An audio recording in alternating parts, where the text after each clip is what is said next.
Hello guys, so tatlong topic ang pag-uusapan natin ngayon. So una itong HIV. Ano ba itong HIV? Means Human Immunodeficiency Virus. So dito sa Pilipinas ay tumaas yung cases ng HIV. Ang medyo worry dito ay pabata ng pabata yung cases ng ganitong sakit. No? Babasahin ko yung balita ng ABS-CBN News. HIV cases in the Philippines rise by 500% among ages 15 to 25 years old ayon dito sa Department of Health. So, nanawagan sa mga otoridad na itong HIV virus ay gawing national public health emergency dahil sa pagtaas ng cases ng ganitong sakit at ang medyo nakakabahala ay babata ng pabata yung naitatalang kaso. So mga nasa ages 15 to 25 years old. So ang sabi dito ng DOH Secretary na si Herbosa, maganda magkaroon tayo ng public health emergency, national emergency for HIV dahil magtutulong-tulong ang buong lipunan. Sabi pa niya, the whole of society, the whole of government can help us in this campaign na mapababa ang new cases ng HIV. Approximately, merong naitatalang 57 newly diagnosed ng HIV kada araw, no? From January to March. Medyo nakakabahala to guys. Sabi ng agency ay itong Pilipinas ay isa sa pinakamalaking bansa sa Western Pacific region in terms of new cases. So ano masasabi ko dito? So dapat tayo ay mag-ingat, no? Maging protektado, no? Kapag nag-socialize kayo, pupunta kayo sa mga gatherings, no? Sa mga parties. So dapat mag-ingat, no? At wag basta-basta makikipagtalik, no, kung sino-sino. So dapat protected and sa mga kabataan, so dapat palawakin pa, no, yung pag-educate sa mga kabataan, no, about dito sa HIV. So dapat ingat tayo lahat. So medyo worried talaga. At isa pa yung MOP, yung monkeypox ba yun, na may cases na dyan sa Mindanao, kaya sa Davao nag-face mask na yung mga tao, no, dahil merong naitatalang cases ng monkeypox, no. Ano ba yun, yung mayroon magkaka-rashes ka, no, monkey mpox ba yun, o mpox. So yun, so dapat mag-ingat tayo, no, sa mga sakit na tulad ng HIV. So ikalawang topic natin itong MTRCB, dahil ang sakop talaga ng MTRCB itong movie at television. Ngayon, marami ng tao ang nanonood sa online platforms, no, yung mga live stream. So yan yung hindi pa na-regulate, nakokontrol ng MTRCB. So ngayon may batas at naipasa na ang bill kung saan i-regulate ang lahat ng streaming platforms. So babasahin natin ABS-CBN News din. The Senate has approved on final reading na pala, a bill allowing the MTRCB to include online streaming platforms in its regulatory powers. So the Senate Bill 2805 or the MTRCB Act seeks to strengthen and expand the mandate of the regulating body.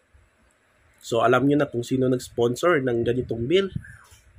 MTRCB Act, Senate Bill 2805. So, ang nag-sponsor yan guys ay si Senator Robin Hood Padilla. Si Robin Padilla, at least meron naman siyang naipasang batas itong si Robin Padilla, in fairness. So, sabi ng Senate press release ay MTRCB should be authorized to regulate video content on streaming platforms to maintain the standards of decency and morality expected by Filipinos. Kasi dahil hindi nakokontrol ng MTRCB yung mga online streaming platforms, so kung ano-ano na lang yung pinapanood ng mga tao, lalo na yung mga bata, no, diyan sa online streaming platforms. So madalas napapanood nila yung mga violate ay yung mga may mga violente, yung mga action films na may mga medyo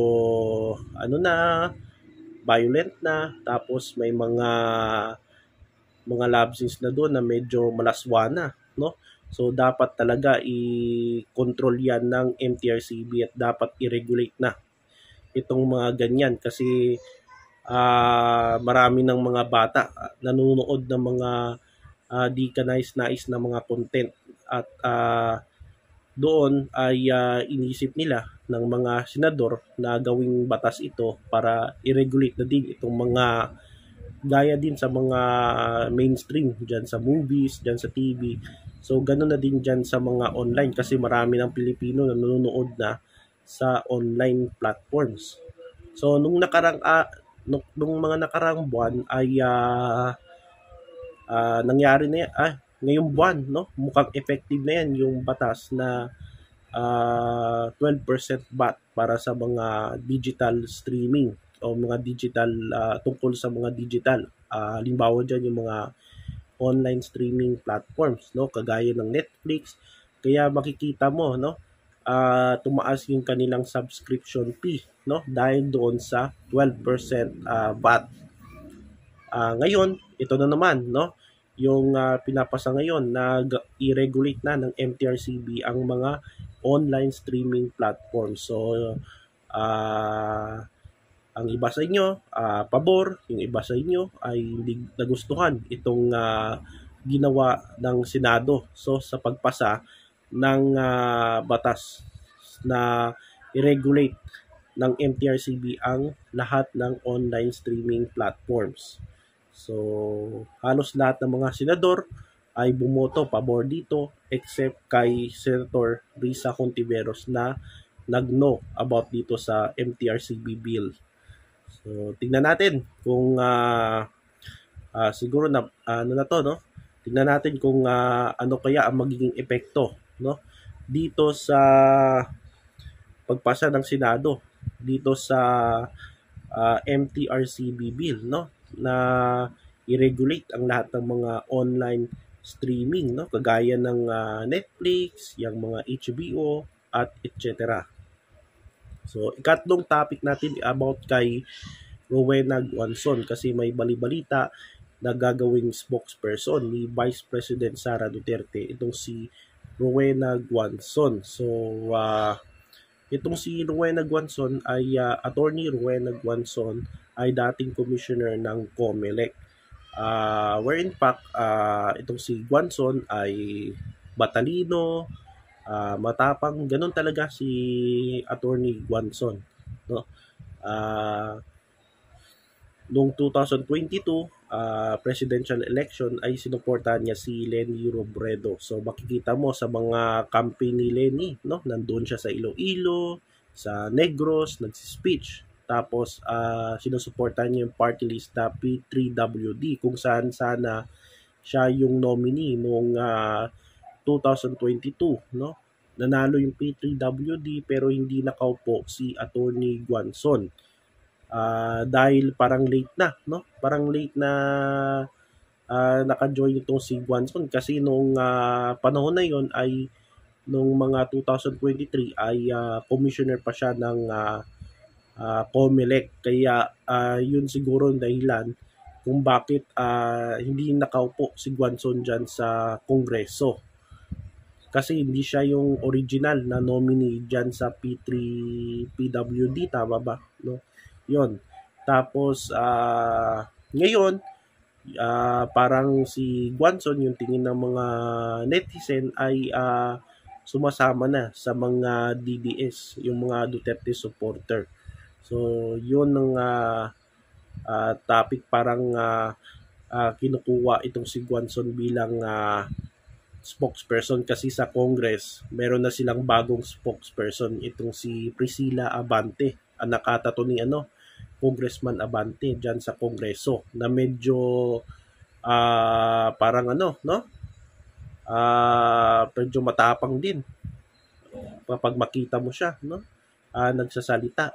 So yun, siguro meron silang ipantapat at ito na si Rowena Guanzon. Pero ang tanong dyan, gagawin kaya spokesperson ni VP Sara itong si Guanzon? Sa tingin ko, pwede naman. Pero tingin ko malabo. Kasi meron sinabi si Guanzon nung nakaraan na dapat magpa-drug testing itong si President at si Vice President. So medyo parang hindi magugustuhan ni VP yan. Itong sinabi ni Guanzon, at meron ding mga diehard na sa kampo nila na medyo ayaw dito kay Rowena Guanzon dahil nga yung mga niya, tirada against sa mga tao dyan ng diehard. So medyo mahirap yan. Pero pwede rin itong si Guanzon, sana kung matuloy lang yung impeachment, pwede sana itong si Guanzon maging part ng defense team ni VP Sara. Pwede yan, itong si Rowena Guanzon, kasi matapang to at maalam na to, no, sa konstitusyon at sa batas. So dapat yan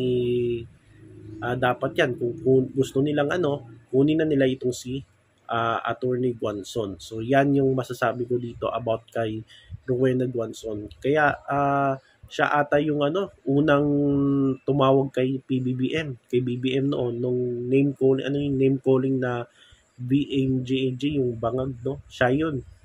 Parang siya yung unang nagtawag, parang nangasar kay BBM na bangag, no? Siya yun. Naalala ko yung 2022 presidential election. Pasigaw-sigaw pa siya yung kay si BBM na gumagamit ng pinagbabawal na gamot. So yun. Kaya si Guanzon ay talagang anti-Marcos talaga. At sinasakyan yan ng mga diehard at sinasakyan din siya, no? Sinasakyan din niya yung mga yung mga Duterte. So yan guys ang tatlong topic sa araw na ito.